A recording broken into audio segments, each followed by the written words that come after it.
going to be talking today about the plane crash that Audie was in. And so without further ado, welcome. And I'll turn it over to you.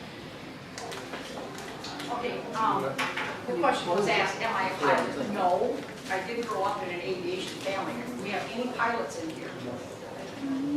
Nobody, I guess that's good, nobody can correct me, but in other words, I was hoping that there was somebody that would bail me out if I got access. So anyway, I do have an extended background in aviation simply because of the family I was born into. My grandparents were all very able, which worked for the government on running airmail field in 1925. They continued to run that government airfield until the end of World War II. They moved from McGurr a few miles to Waterloo, but it was used actively as a civilian pilot training location during World War II. My mother spent 97 years on an airport. She always lived on an airport.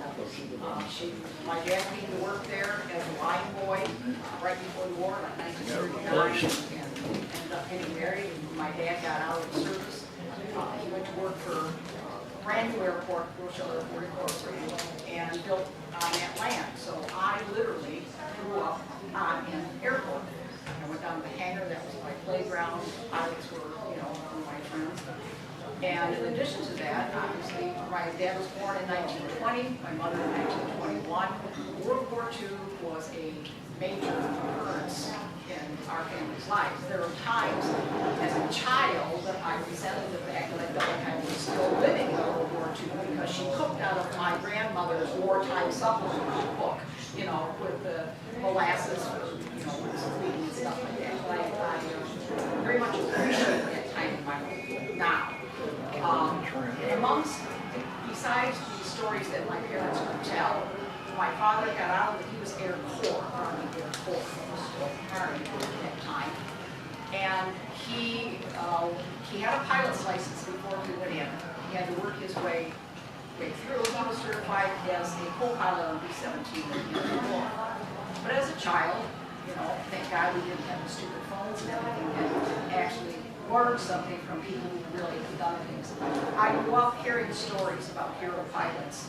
It started out with the heroes of, the airmail heroes, because my grandparents, if you would ever read anything about the airmail, you would hear about Jack Knight, Wild Bill Hobbs and all that.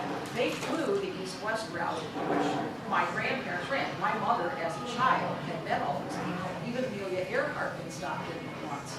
So I was bombarded with stories of heroics and the airmail pilots who gave up their lives trying to get the mail through. And somehow related to this, when the airmail pilots got into bad weather, which could be fog or snowstorms, minor snowstorms, because they were kind of like the Pony Express. They kind of flew whether they should have or not. They had very few instruments, and when the fog would sock in, or they would end up with zero visibility, whether snow or fog, they jumped because they had nothing to tell them. Reading instruments or instrument ratings, Jimmy Doolittle came up with that in, I think it was 1929. So these airmail pilots, they were out of luck, and they would actually jump and parachute, and some of them survived the jump and some of them didn't. But that's the element, the age-old fight of Mother Nature and aviation. So when I got involved with the Audie Murphy Research Foundation and I started doing research, and my official title is researcher for the Audie Murphy Research Foundation. I won't speak for them in any other capacity. But when I started doing the research for them, and I've gotten to know Audie a little bit, when you read enough material about him and you hear about him and whatever. And then I came on this scenario for the plane crash, okay? And it's like he died on a business trip. Sorry, I don't accept the fact that Audie Murphy was sitting there or snoring when this airplane crashed to the side of a mountain. It does not fit. Audie Murphy had a pilot's license. He could fly. As a matter of fact, I'm very proud of myself. I just found Audie's airplane. This is the 182 Cessna that Audie and Guy Mitchell purchased in 1958. Audie took flying lessons through most of the end of 1957, he took his flight test in this airplane and then bought it a couple weeks later. Whether he was intending to buy it all along, I don't know, or if he just liked it and bought it after he took his flight test in it. I think he sold in it too. But it was a fairly expensive airplane at the time, $13,000 and some dollars that they paid for it. This is a registration to Audie and Guy Mitchell. This airplane, manufactured 1957, still exists. Washington State it is. And I found it like 2 weeks ago. The only thing I have for the owner is the mailing address off the FAA registration, but I am going to write to him. Because I want, this is the only picture I can find of it. Terry Murphy had remembered that it started with a C, and I said, well, it has to be a Cessna. And then I was listening to a DVD of this event from 2005, and Bobby Hoy was here. Bobby Hoy, the stuntman. He had to mention that he borrowed Audie's Cessna 182 one day, and I'm going, yes, now I know that. And that gave me enough evidence to track down this airplane. But Audie was quite a good pilot. Terry liked to fly with him, and he said that he did remember one time they were out flying and came on the big high wires, and Audie was at least nice enough to ask him if he wanted to fly underneath or over the top. I don't know which he did, but so Audie had a pretty good grasp of flying at that point in time. One of my suspicions that all was not just plain Audie died in a plane crash, and I started looking into things. Larry Ann had provided me with the reports. Now this is the NTSB reports, the FAA reports, and the Virginia State Police reports. That's Audie's plane crash, right there. That's a lot of reports, and a lot of them were technical. So I started going through those, and I found a few pieces of information that I was able to come up with a theory on, and that is that Audie Murphy was flying the airplane on the way up. And I don't mean he's the one that got him into the mess.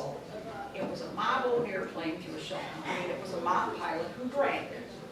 So, you know, when it hits the fan, like it did for them, and you have to remember, JFK Jr. died in a plane crash the same way, got lost in the fog, and he actually got so disoriented. JFK Jr.'s plane went into the fog, he flew straight into the ocean because he thought he was going level. So I developed this theory, but I needed someone technical. This is where when someone talks to me technically about aviation, I can mostly understand it, but I can't speak it. So this is Tom Lowe. He's a pilot that was my technical advisor for everything that you're going to see today. Okay. Tom Lowe was an air intelligence officer in the Air Force of Vietnam in an F-100 F-4 fighter squadron. He had 3 different assignments in Vietnam and Southeast Asia over the course of about 3 years. He was not assigned as a pilot. He learned to fly while he was in the Air Force. And then later on, he went to work for United Airlines. Tom holds an airline transport pilot rating. That is one of the highest that you can have because it's to run commercial. He has a multi-engine rating with 5 different type ratings.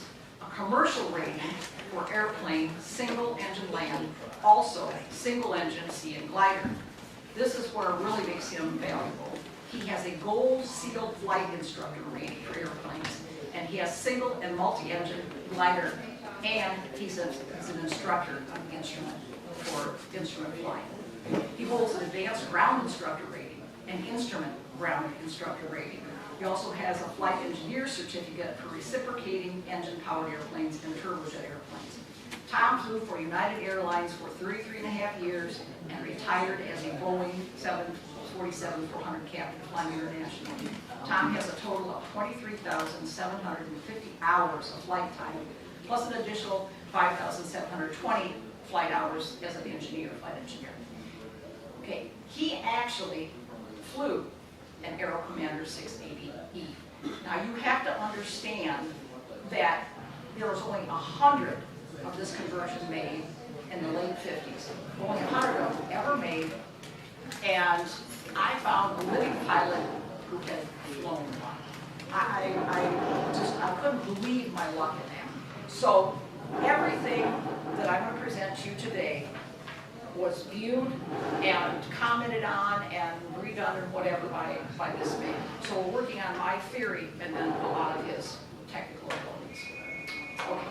My own personal recollection of Audie Murphy's death was of my father, World War II Army Air Corps veteran. Dad was sitting at our kitchen table with his cup of tea talking with my mother. And that kind of stood out to me because my dad never had tears in his eyes.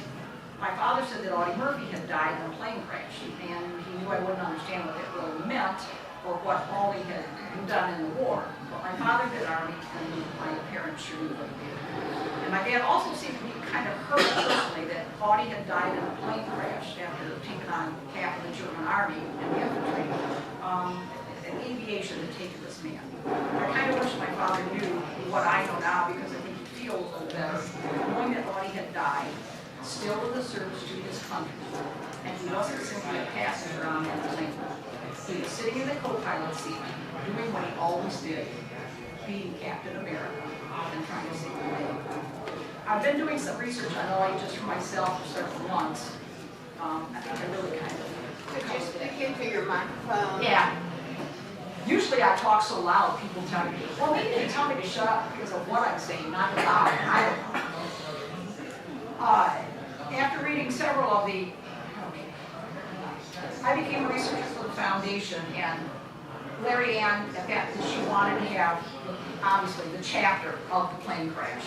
And when I told her what I had found out, we started really working on that part. I spent over 3 months going over all those reports before we got the book published. And then I think I spent another 3 weeks going over it again. And I'm glad because I found a couple things I actually missed the first time around. I mentioned these are NTSB files, National Transportation Safety Board, FAA files, and also the Virginia State Police.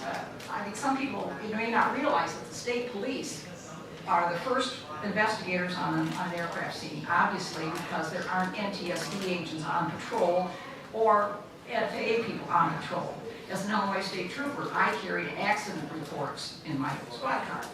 So the Virginia State Police were the first ones that were on the scene, and they were responsible initially anyway for securing that scene and everything on it.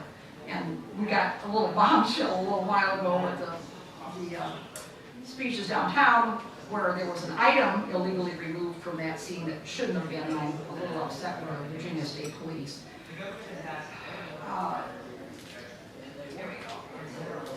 All right, and when I met with Tom a few weeks after the crash, I think I had 14 pages or something like that where we had gone through everything together on this.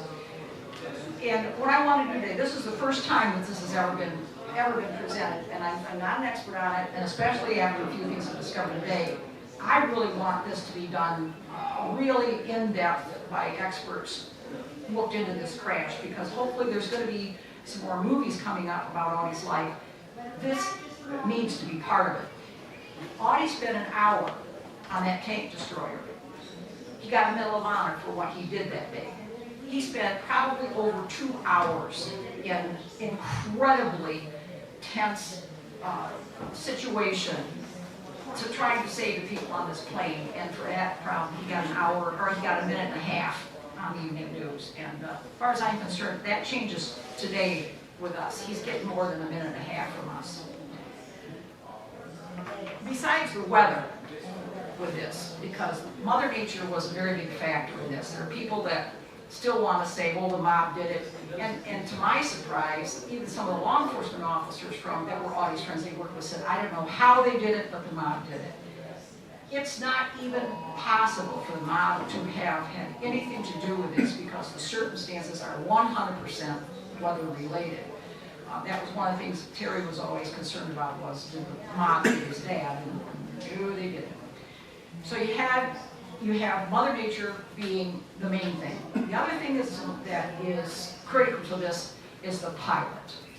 The pilot's name was Herman Lavelle Butler. He was a mob pilot, and of course, independent pilot, blah, blah, blah. He worked for the mob pretty much. This is, and the reason that Audie, that we're 99.99% sure Audie was at patrols, this is Herman Butler's flight record as prepared by the FAA after the crash. Okay, he got his private license in February of 1958, very close to exactly the same time that Audie got it. And then he was operating on March of 1964. Record indicates that this private pilot was operating Beechcraft Model 95 near St. Louis, Missouri as a solo pilot in pleasure flying and forgot to extend the landing gear prior to landing. The aircraft was substantially damaged and no injuries, and at that time in 1964, Herman Butler stated he had a total of 850 hours. This means something if you're the pilot, if you're the FAA examiners or whatever. That's not a whole lot of flight time. In 1967, this is 3 years later, Herman Butler operated an aircraft into an airport traffic area and landed without maintaining two-way radio communication with tower and without clearance to land.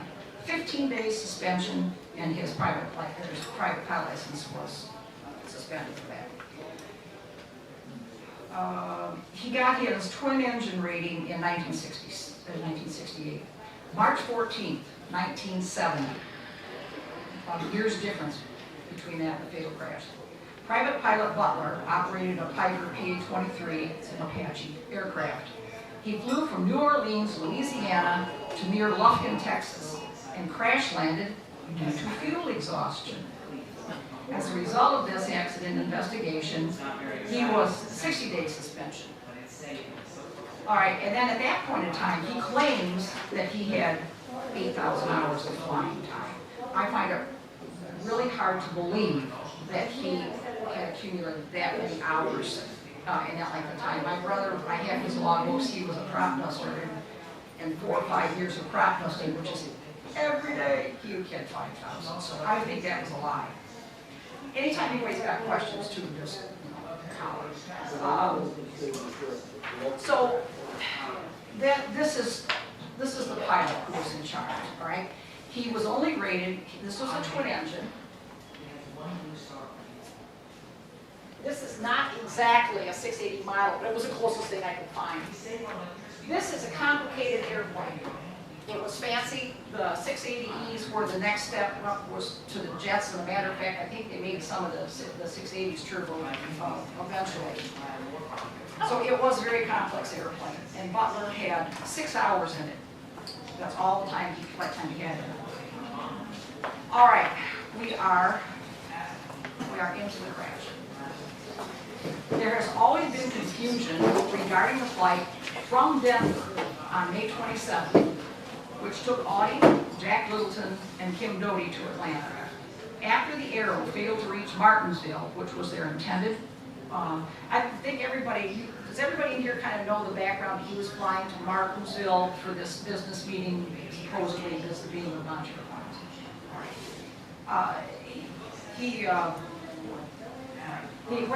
When they didn't come into Martinsville, Butler had not filed a flight plan, so nobody knew anything about it until there were relatives involved that knew they didn't get there.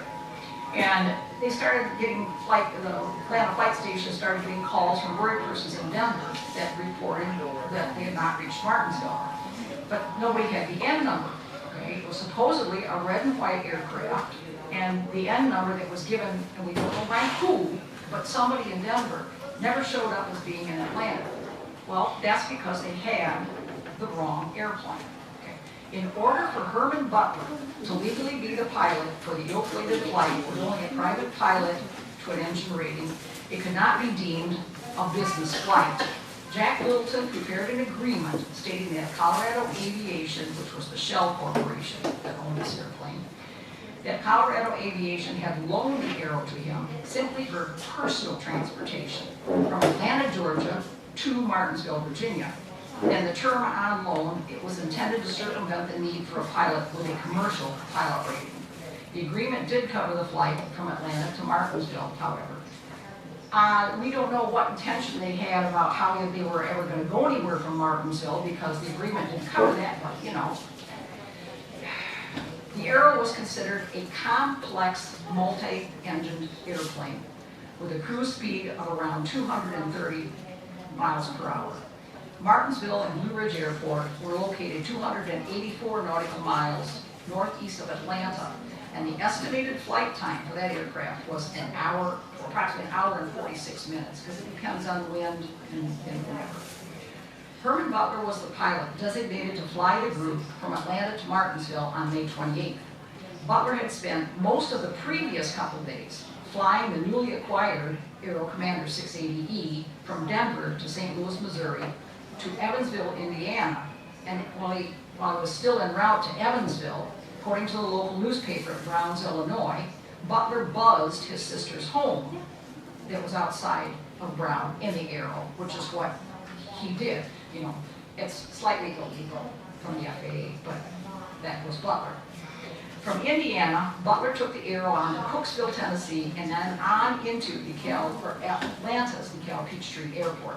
The initial flight in the Aero counts for his total 6 hours of time in type, they call it, claiming an aircraft that's similar to that. His purportedly having 8,000 hours of total flight time to his credit was based on nothing more than his own claim, which was filed on one of the previous accident reports. A lineman working at Atlanta DeKalb Peachtree Airport recalls seeing the Aero land after his shift began at 2:30 p.m. on Thursday, May 27th. He was told by another lineman to go gas the Aero up and check the oil.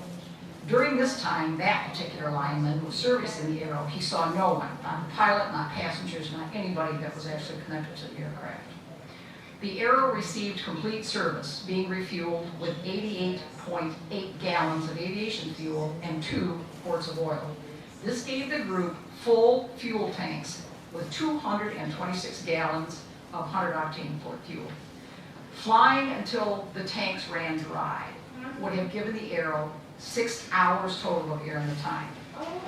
Now, this is important because reading through some of the NTSB reports, and this particular man, Joseph Zacco, also told Larry Ann Willis this to her face, that when Larry Ann asked, well, could they have flown somewhere, where the fog wasn't socked in? And Zacco had said, well, they were low on gas and they probably didn't have a choice. He's totally wrong. He's an investigator for the I have no explanation for that.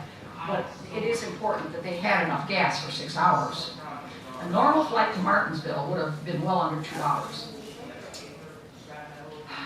We think what might have when you read things, again, you're trying to do sort out what's truth and what has been put out there as BS all these years, okay? They said, or Ed Parton, who was part of the undercover group that was trying to take down the Marcello group and working with the whole Hoffa mess and whatever, it was all part of the undercover group. Ed Parton was supposed to have met them and been on that airplane with them. When Ed Parton was not at the airport, Audie had called him, and this is the information that Ed Parton had given out. He had told Audie had called Ed and said that he didn't like the pilot, he didn't like the airplane, and that he had told Parton, I'm afraid to get on that airplane. Everybody thinks that was the mob-related thing. I don't think so. Audie could fly. Audie had flown with Herman Butler before on his mob things, and Butler flew drunk. Audie knew all that. Audie would have recognized the fact that this was a very complex airplane. Plus, Audie was smart enough to know, you don't have to call the weather bureau to look out and find out, that the weather wasn't good. I think, and Tom will agree with me, that Audie's comments were not aimed towards this being a mob thing, but aimed towards Herman Butler flying an airplane, probably, drunk, or at least alcohol system, and the weather. Okay, the 680E was a special conversion, and it was only 100 of them made. This one was made in 1957.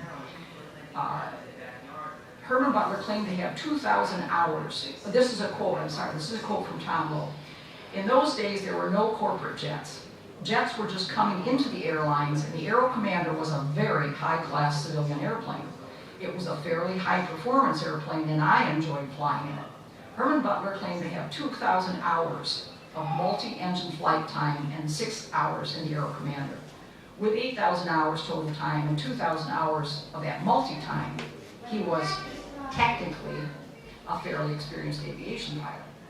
With that background and 6 hours in the 680E, he should have been good enough to fly the airplane, but he probably wasn't really comfortable in flying it yet. What I've got over here, that's the instrument panel on a 680E. Some of these are repeated dials, stuff like that, controlled because the pilot would have sat here, the co-pilot here.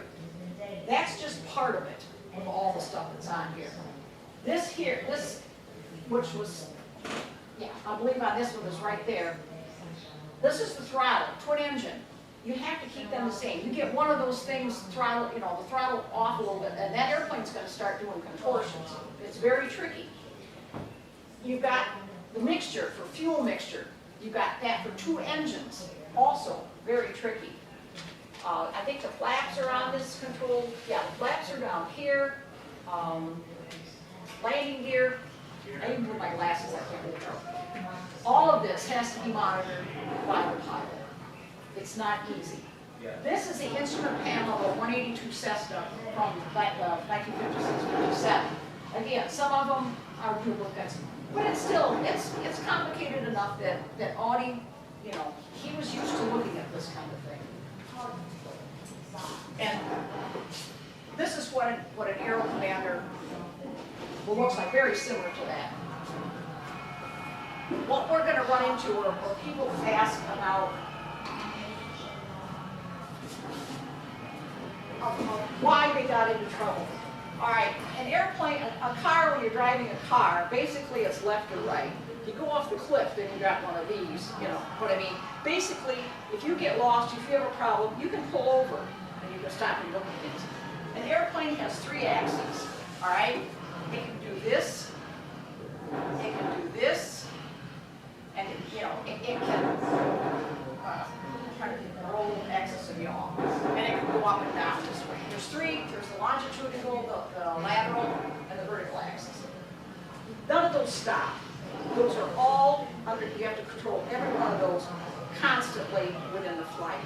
And that's what happens, that's the problem when you get into fog or things like that.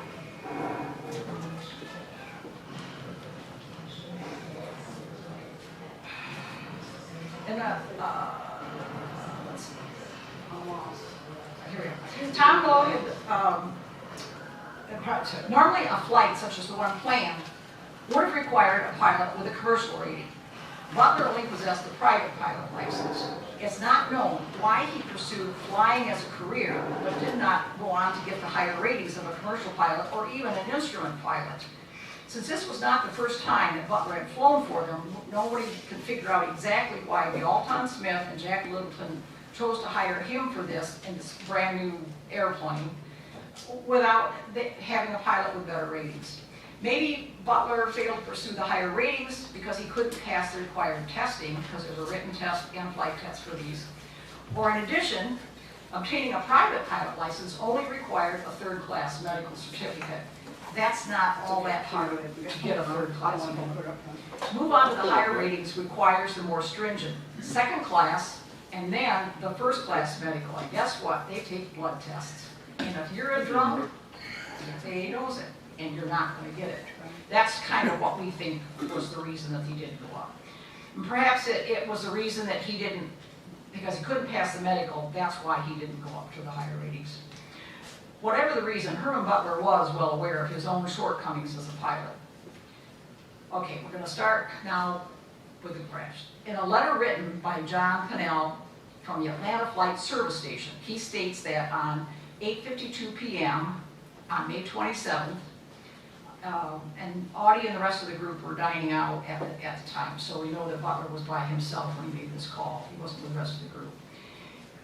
The guy at the flight service station received a phone call from a man identifying himself as the pilot of N61JJ, stating he was flying to Martinsville, Virginia in the morning and had received information indicating possible marginal conditions. That means bad weather. Butler inquired that if these conditions did exist at the time that he was to take off the next morning, Would it be feasible to fly east of the mountains, then turn back from the east to Martinsville ratings? That's our visual flight rules. The pilot then indicated that Greensboro, North Carolina, would be the tentative stop for a weather recheck and refuel if this course of action were followed. All right, that's kind of good thinking, but he really had no business taking off in the first place. And I said, here it is. All right, this is Roanoke, right here. This is where they took off. Now, Martinsville is, let me see. This is the best I could do with these aviation maps because they're all small. All right.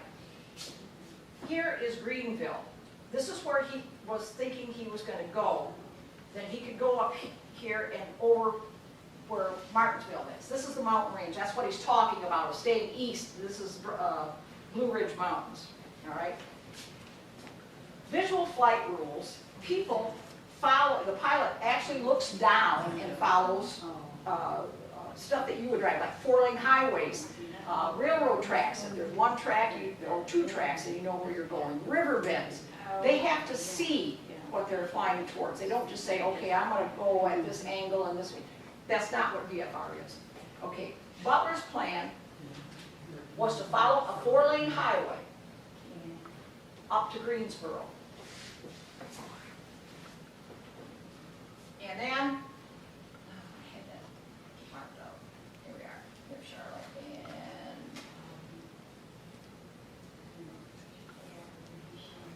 there we are. Here's Greensboro. Okay, I put those little dots so we could follow around. This was his intended route, following my little orange dots. Okay? Here is Greenville. All right? That would have been a good plan, except he never got there. He was going to go here to Greensville, then find out the weather, then go up here to Danville, which is another 4-lane highway.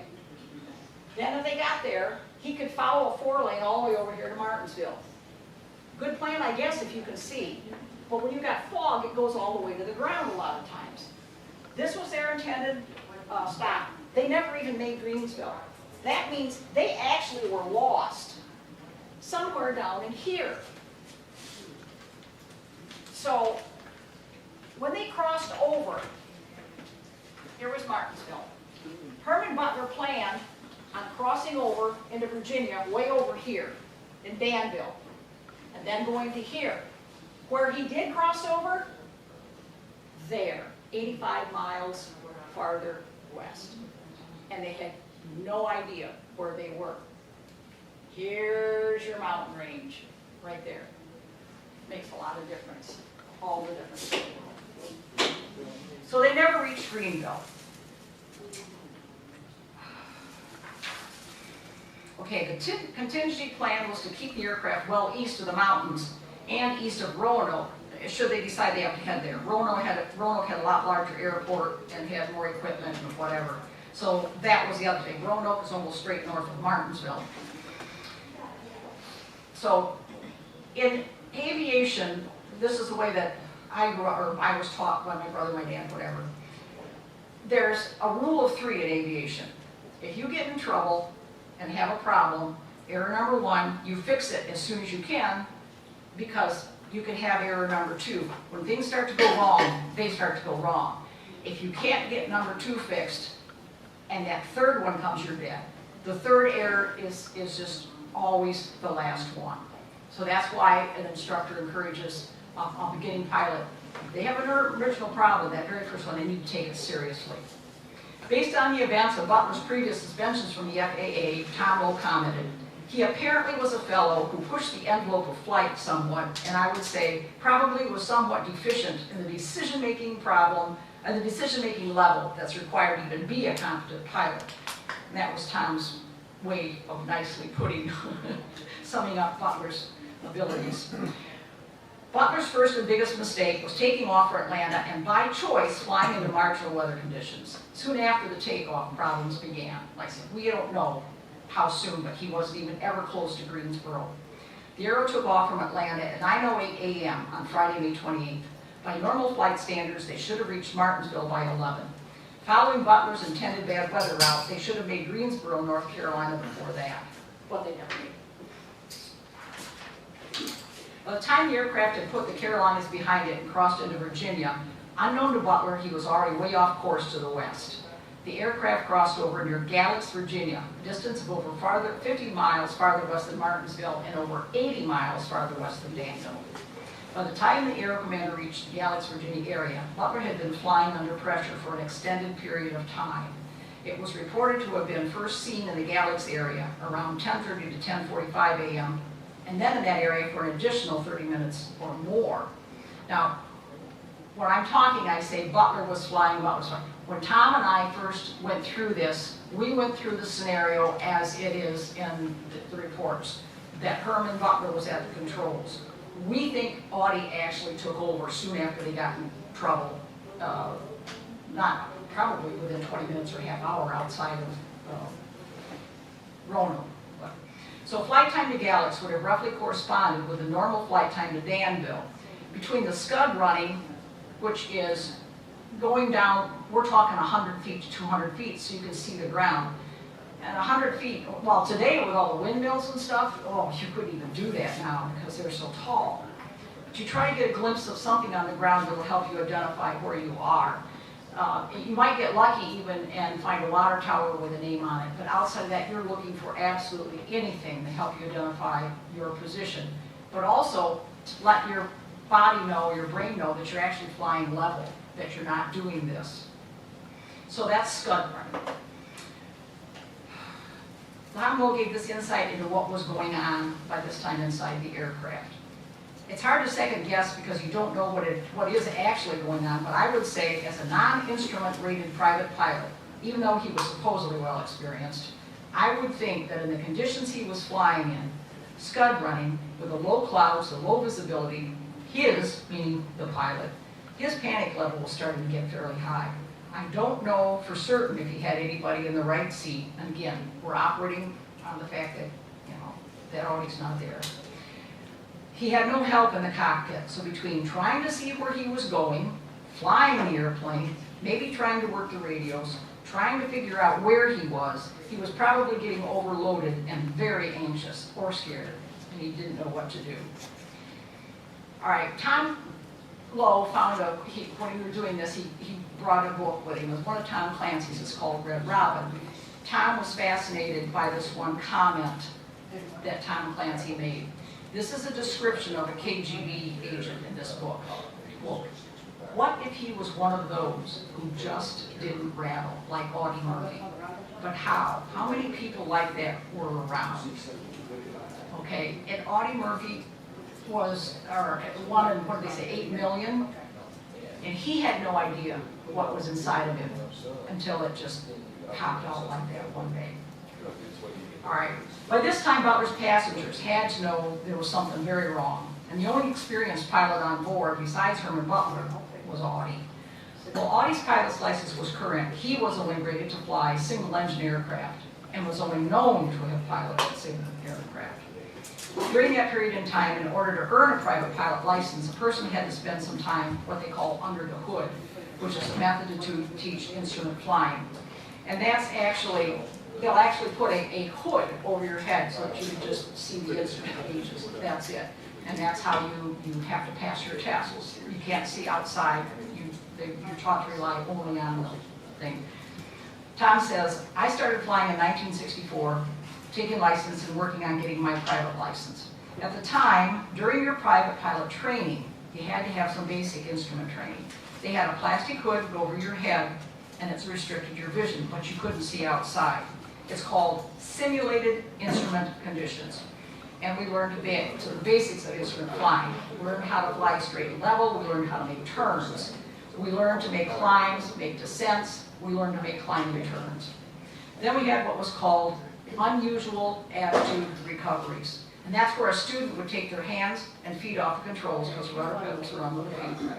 The instructor would take the controls and he would put the aircraft into some gyrations, like a driving instructor taking you out on the ice and getting you spinning and getting you to pull out of it. he would take his hands off and then say, okay, it's your airplane. And the student pilot would then have to come back on the gauges and the instruments and recover the airplane to straight and level. While this was required during that time period, there wasn't any length of time. Like my brother, in his logbook, I think he had 5 hours of instrument, and Tom had like 2.5. But it depended on the instructor and whatever, it's kind of haphazard. And it's kind of like teaching somebody to ride with training wheels on a bicycle. You teach them how to ride a bicycle with those training wheels on, but you never take them off. So does the kid know how to ride a bicycle?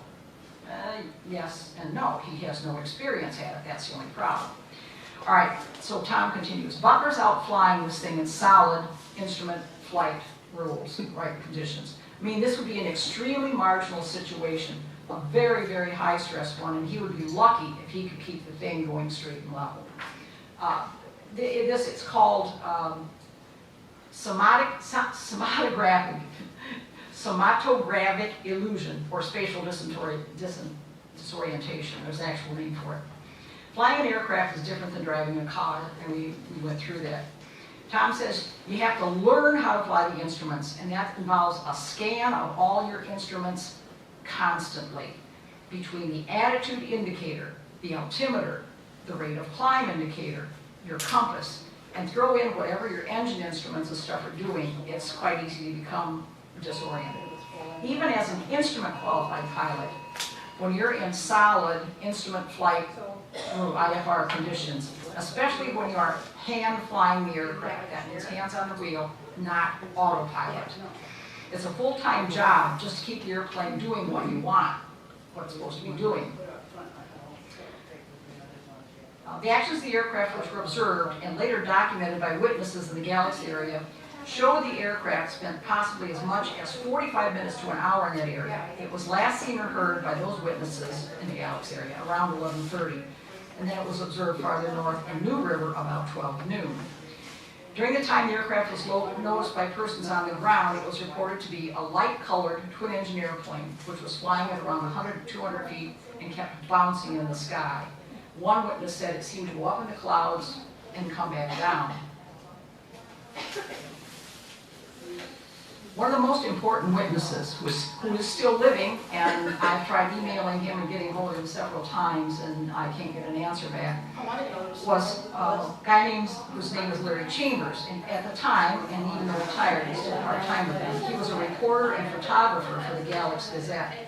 He actually took photos of the 4-lane, aerial photos, and talked to a bunch of the witnesses and made a map of all the places that he was. It's not attached to the reports I have anymore, but I love to have that. So the aircraft was first noted in the area of Galax, Virginia between 10 and 10:30. Larry Chambers was in front of the Galax High School when he saw a low-flying twin-engine airplane matching the description of the arrow. This is his statement. I was standing in front of Galax High School when I observed a low-flying twin-engine airplane. The aircraft was flying at an altitude of about 200 feet. As far as I could tell, it was white in color and kept bouncing in the sky. It seemed to go up in the clouds and then come back down. It looked to be an Aero Commander. On one occasion, it tried to land on the 4-lane bypass just northwest of the city, and even had its landing gear down, according to that witness that saw the plane. After the attempted landing, the plane continued west toward Independence, Virginia. The weather at the time was foggy and rainy with near zero visibility. The motor on one occasion seemed to sputter, but other than that, it didn't seem to have any motor issues. Now, if you can see over the microphone, we're talking about looking for a place to land. This is Galax. There are not a lot of places to set an aircraft down, especially one that high. If you wanted to come up afterwards and look at this is the 4-lane highway. It's divided with a grass strip, but from the looking down, I can't tell if it's the V or if it's flat. But there's power lines, even all these years later. This is a recent one. There's power lines on one side, and the trees that are along there are older. They would have been there at that point in time. So they got down, prepared to land with a landing gear. Possibly, that Aero Commander had quite a wingspan. And both Tom and I do feel that Audie was very much in control at this point in time. You heard what Herman Butler did, all right? He's not gonna be able to land that aircraft, do an emergency landing with that aircraft. No, that's. So I'm pretty sure it was Audie. He saw what was gonna be the problems, and he's the one that aborted. The other thing with Audie Murphy versus any other pilot, there were cars or there's houses along through here, collateral damage. Audie wouldn't have stood for that. It was, if the choice was trying to sit down and possibly crashing that airplane into a house or an explosion or a car, Audie would not have done it. So, again, this is the choices of, you know, what the area looked like.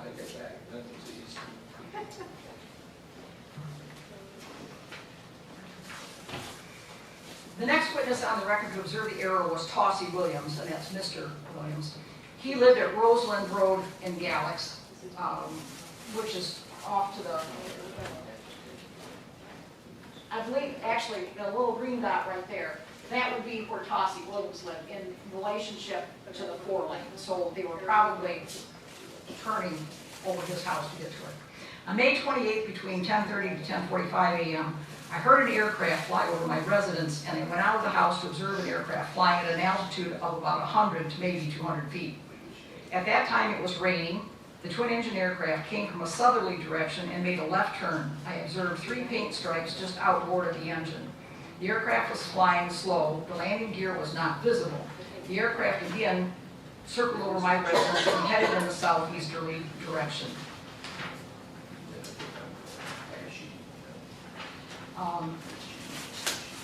There is no documented witness statement from the third person who observed the aircraft. Why, again, I don't know why there's not an official statement from him. Mr. Larry Gillen was within the statement, of Floyd Knuckles here. He says, on May 28th, between 10 a.m. and noon, I received a telephone call in regard to an aircraft that was circling over New River.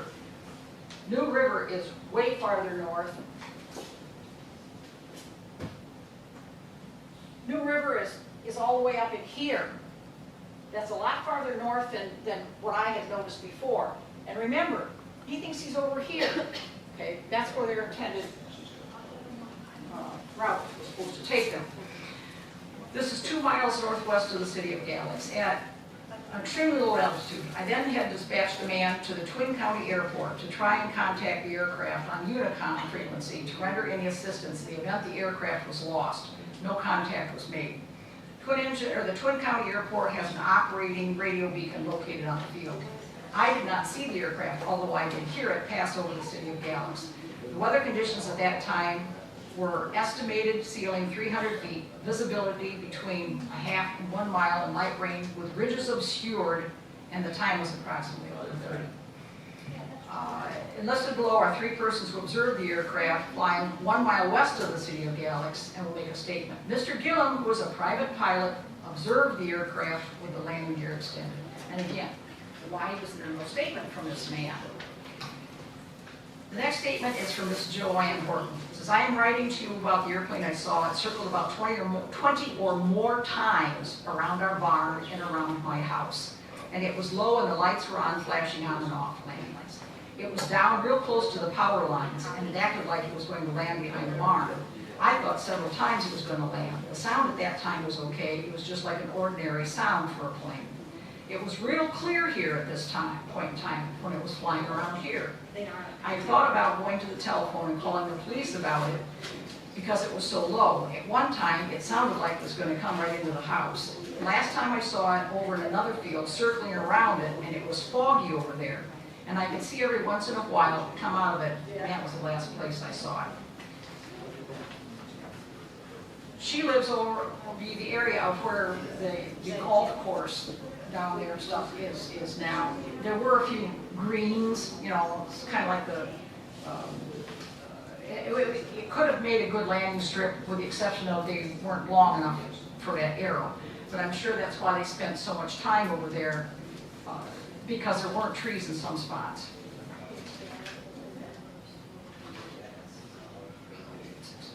All right, around 11:30 a.m., Robert Johnson, who lives in Hillsville, Virginia, heard the arrow fly over Hillsville and went to the Twin County Airport to try to reach them on Unicom.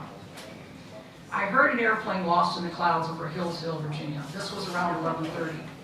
I went to the airport, Twin County Airport, to try and raise the plane on Unicom. Visibility was a mile or so with around 300-foot ceiling. I kept trying to contact the plane by Unicom, but wasn't able to. This went on for about an hour. I never saw the plane or made contact. I also never heard the plane after arriving at Twin County. And from what I can tell from the witnesses, he just missed it. Audie was probably within 5 miles of that airport. That's how close. And that's kind of gets to you. All right, this is from the last sighting or whatever document of it. At about 10:45 on Friday, May 28th, I received a telephone call from Benjamin Floyd Knuckles at Galax, Virginia, stating that a twin engine airplane was over Galax and obviously in trouble, and asked if I could get somebody to go to the Twin County Airport to attempt to communicate with him. My office was completely filled with people, and it was impossible for me to go myself, so I immediately called Hector Montiero, who has knowledge of use of this type of radio, but he wasn't home. I went from my office to the courthouse in Hillsville and received another call from the sheriff's office in Hillsville, stating they had a report of an airplane in Galax attempting to land on the highway and wondering if there was anything I could do. I then called Robert Johnson in Hillsville and advised him of these facts and asked him to go to the airport. He left for the airport around 11 and was at the airport somewhere near 11:20. He attempted to communicate on Unicom, but it was unable to reach this particular aircraft. I was back in my office at about 10:30 a.m. when a twin-engine, light-colored airplane passed over near Hillsville to believed to be on a south to north course at a very low altitude. I did not see this airplane, but I heard it very distinctly and clearly. I attempted to look out the east window of my office, but could not see it. The weather in Hillsville at this particular time had an estimated ceiling of about 300 feet. It's possible on occasion it could have gone up to 500, but in many places it was 0. Visibility was from a half to 1 mile with light rain and fog. Keep in mind this aircraft traveling anywhere between 230 and 250 miles an hour. When you're talking about a half mile to a mile visibility, that ain't a lot of that. I have received numerous reports from people in the Galax area who saw this airplane, and in addition, there was someone around the Galax at the radio. This man is a pilot, so when he's talking about the ceiling and all that stuff, he knows what he's talking about. Whether they were fully aware of their situation or not, time spent in Galax area was actually their last hope. During this time, the personalities of those on the airplane would have come into play. While Butler's actions during the flight can somewhat be traced, the passengers' actions cannot. Only their sketchy history with aviation is known. Whatever was going on inside that aircraft, they had only an hour or two to make some type of plan. It's hard to describe what can happen mentally when you're in a situation like that. This is out of the book.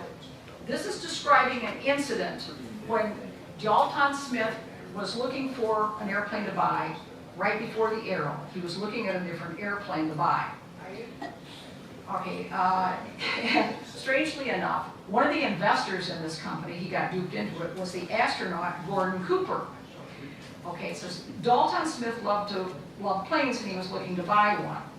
Okay, they had a line on one that was about to be repossessed. Dalton Smith, Gordon Cooper, and Herman Butler flew down to look at the plane. Audie went along to see if Dalton could get it. The plane was in bad shape, needed a lot of repairs. The owner claimed it was fine. Audie stayed on the ground, because he wasn't dumb, with Herman Butler, while Dalton and Gordon Cooper took a demonstration flight with the owner. Dalton Smith's wife Gail told this part. The plane lost its engines. Gordon was sitting in the co-pilot seat. The pilot lost his cool and started calling Mayday, Mayday, Mayday, and just went berserk. Gordon Cooper literally took his fist and knocked him out, and then landed the plane. Dalton called me and said, I thought I was a goner. Having Gordon Cooper on board saved my life. Then they all went and got drunk. That can happen. The guy was a pilot, not just a passenger. He was a pilot who used that plane, and he fell to pieces. If an astronaut test pilot had not been on that airplane, they'd have all died. So just, start keeping in mind the circumstances of what Audie was probably actually facing. And then also remember the quote from Tom Clancy and all what we know about Audie Murphy. He just didn't panic. What we know about the people on board that aircraft, okay, Raymond Prater was an attorney from Modular Homes, and he had been in the infantry. He had also been working, he was a Kennedy man, he worked for the Kennedys, and oddly enough, fate is strange, he had been designated by Bobby Kennedy as Attorney General to vet the, or the Hoffa trial was coming up, okay? And the jury, there'd been a tampering with the jury on the first trial. Raymond Prater was the one that Bobby Kennedy hired to vet the jury candidates to make sure there was no tampering this time. This was all secret, all right? You have to think back too.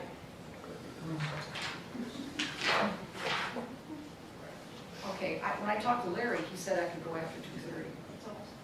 Is it? Well.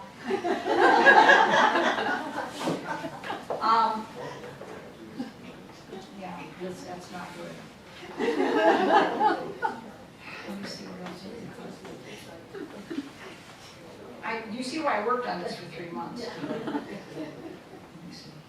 All right, let me see if I can pick it up here. Tom Lowe pointed out that the people on the plane, Jack Littleton had been a paratrooper, so he had some knowledge of what was going on. All right. Lowe pointed out that if he was Tom goes on as an experienced charter pilot to explain what the passengers and pilot on the Arrow would have been experiencing at that time. Without having been trained to fly instruments in IFR, you can sometimes get disoriented very easily. You can get into a turn and not realize you're into it. And I think I told you that all the attitude issues. It is very doubtful that with Butler's level of experience, he could have dealt with the mounting pressures of the situation, like what I just read. Tom Lowe described an aircraft he was not very familiar with scud running. He didn't think that he could handle all of that. And the second error for Butler's was not turning back, and the third, he does go into some of the radio. We think that the airplane was possibly too low to receive or transmit, and the fact that we know that that Herman Butler didn't like to use the radio. He already got suspended for it. Okay, now they thought they were going to head into Roanoke from there, from where they were. And something else that I had found out just when the last place that he was seen, they were going this path. They thought they were over here. They were going this path. He was spotted in New River. The thing about New River, and if you have time or whatever, this is it right here, New River. Now, and they went north out of there. This is the very first chute, they call it, or valley of Brushy Mountain of that area. With the visibility, they had never been able to see they were in the mountains. This is from Audie's Memorial, looking out over. They would have been flying right up here. Now, with almost zero visibility, you're not going to see this ridge, and you're not going to see this ridge. Audie had no idea that they had drifted that far west. So they're coming into Roanoke. They're last seen here. Audie turns and starts heading back kind of a northeasterly direction. This is the Roanoke VOR signal, which is the signal that comes out, and you can receive it on a certain radio frequency. It indicates they're west of the airport. So what do? You turn into that signal and follow it in. Audie's coming up here, he hits the signal, he banks, and guess what? Brushy Mountains between him and Roanoke. He had no clue that he was in that valley. And the reason I know that Audie was in the co-pilot seat, this is the Aero Commander, and this is up here. Here's where the cockpit is. These are the gas tanks. They took off part of the wing, the right wing, and then slammed into the ground. This fired instantly. The only way that Audie Murphy's body was ejected without being burned is that he was in this seat right here.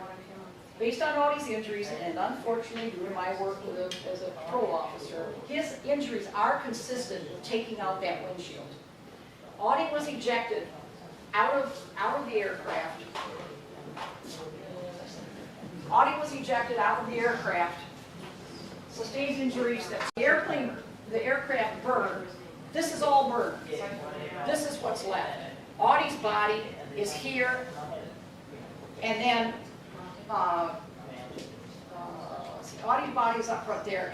Kim Doty was right behind him, also not burned, and Claude Crosby would have been in this scene. Everybody on this side, it appears, was ejected through that open canopy before the fire really got going. Everybody on this side was pinned in, including Herman Butler. I think that's because when they came in, they hit a tree. The airplane had started to pivot slightly. When it slammed into the berm, it slammed that way. Because if you really look at this wreckage, it's not straight. There's a wrinkle in through there. There's only one place in that airplane Audie Murphy could have been sitting, and that's right there in that co-pilot seat. And if anybody in this room thinks that Audie Murphy was sitting there just watching the air go by, you don't know Audie Murphy very well. The other thing I find that's very strange with this, here's Audie on his .50 caliber. This is, if you break down the .50 calibers from World War II, this is what Audie was holding on to, like this. Guess what the wheel of the 680 looked like? Yes. Right there. Okay. He had the same type of thing in his hands that whole time. And it's to keep that aircraft, to keep that kind of concentration going for that length of time was incredible. And had he known he was that far west or that far over, and something else I saw today, I noticed that there's an altimeter on each side of the airplane, on each pilot's seat. The one on Herman Butler's side was corrected for that particular trick, right? That's pretty technical, but the one on Audie's side, since no one was supposed to be over there, wasn't. There was a difference of 210 feet. Audie's was off by 210 feet. They hit 300 feet from the ridge of Russian Army. Whether or not that had anything to do with it, whether Audie thought they were at a safe altitude, it's another thing that that you just don't know. But it's he deserves credit for what he almost pulled off that day. And if they're going to do a mini series or whatever, obviously this is another hour, because if you have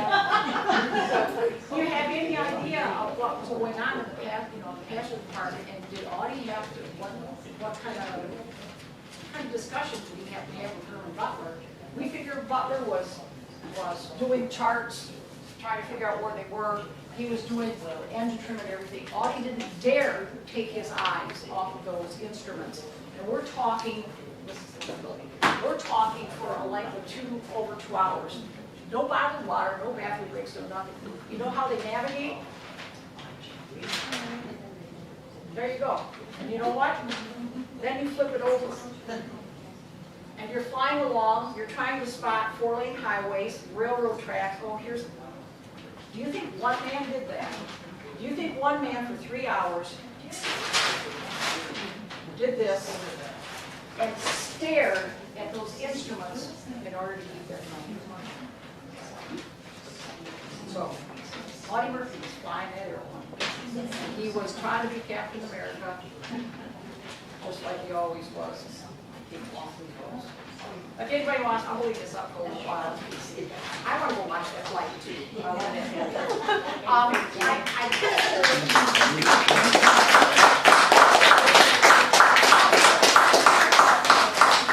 If I remember correctly, after Audie filmed the flight, that's when he really got the bug. That's when he really decided that he was going to get a pilot's license. Thank you. I've never gone